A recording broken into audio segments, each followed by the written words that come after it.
Video എടുക്കാൻ വേണ്ടി ഇങ്ങനെ മൈത്ര വന്നു. അപ്പോഴാണ് അദ്ദേഹത്തെ കണ്ടത്. അദ്ദേഹത്തിന് പറയാനുള്ളത് എന്താണെന്ന് നമുക്ക് നോക്കാം. ഈ ഇത്രക്കും പ്രകൃതി സ്നേഹിയായ ഇദ്ദേഹത്തിന് ഇതിനുള്ള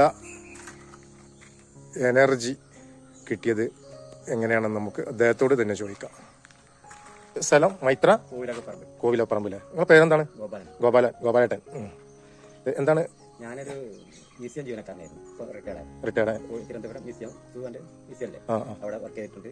കോഴിക്കോട് കൃഷ്ണമേനോൻ മ്യൂസിയത്തിൽ വർക്ക് ചെയ്തിട്ടുണ്ട്. കോഴിക്കോട് നിന്നാണ് റിട്ടയർ ചെയ്തത്. അപ്പോൾ എനിക്ക് അവിടെ നിന്നൊക്കെ കിട്ടിയ അനുഭവം വെച്ചാണ്.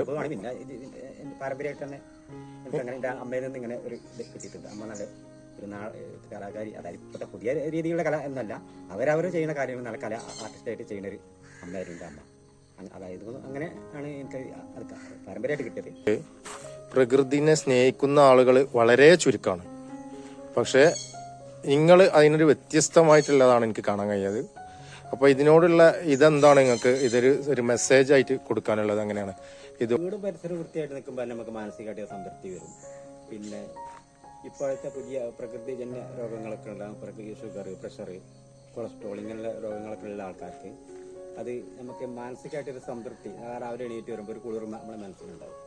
അപ്പോൾ അത് ഈ രോഗങ്ങളൊക്കെ കുറക്കാനും അതിൻ്റെ അതിപ്രസരം ഒഴിവാക്കാനൊക്കെ നമുക്ക് മാനസികമായിട്ടൊരു സംതൃപ്തി ഇതിൽ കിട്ടും. അതിൽ താല്പര്യമുള്ള ആൾക്കാർക്കും പൊതുവായിട്ട് നമുക്ക് എണീറ്റ് വരുമ്പോൾ ഒരു സംതൃപ്തി തോന്നും. സംതൃപ്തിയാണ് അതിലുള്ളത്.